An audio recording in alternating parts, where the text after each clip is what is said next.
নমস্কাৰ সকলোকে মোৰ ইউটিউব চেনেলটোলৈ আপোনালোক সকলোকে স্বাগতম জনালো। আশা কৰোঁ আপোনালোক সকলো ভালে আছে।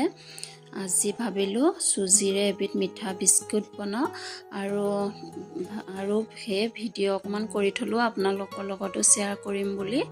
এয়া মই চুজি, নাৰিকল, চেনি, ডিম দি পেলাই এনেদৰে ভাল কৰি মিক্স কৰি লৈছোঁ। আৰু ডিম দিলে কেঁচামা গোন্ধ এটা ওলায় আৰু তাৰে গোন্ধ নোলাবৰ কাৰণে মই মৌ ব্যৱহাৰ কৰিছোঁ। লগতে বেকিং চ'ডা অকণমান দিছোঁ বিস্কিটটো ফুলিবৰ কাৰণে। আৰু এইবোৰ ভালদৰে মিক্স কৰি মই আটা মঠাৰ দৰে মঠি ল'লোঁ। ভালদৰে ইয়াত পানী বা গাখীৰ মিক্স নকৰিব, ডিম দিয়ে মিক্স ভালদৰে মঠি ল'ব। আৰু মই এয়া ভালদৰে মঠি হাতৰ তলুৱাত লৈ বিস্কুটৰ আকাৰ দিবলৈ চেষ্টা কৰিছোঁ। এয়া আপোনালোকে চাই থাকক। আৰু এফালে মই গেছত ৰিফাইন তেল গৰম কৰি আছোঁ। আৰু এয়া এনেদৰে এটা এটাকে মই গোটেইখিনি বিস্কুটৰ আকাৰ দিছোঁ। তাৰ পাছত মই এয়া এটা এটাকে গৰম তেলত বহাই দিলোঁ বিস্কিটকেইটা।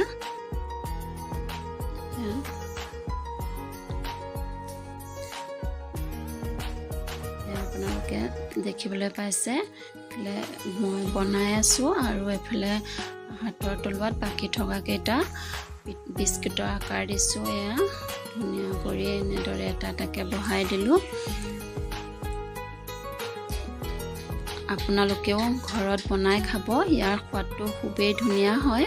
আৰু মই প্ৰথমবাৰ বনোৱাৰ কাৰণে মই কমকৈ বনাইছোঁ।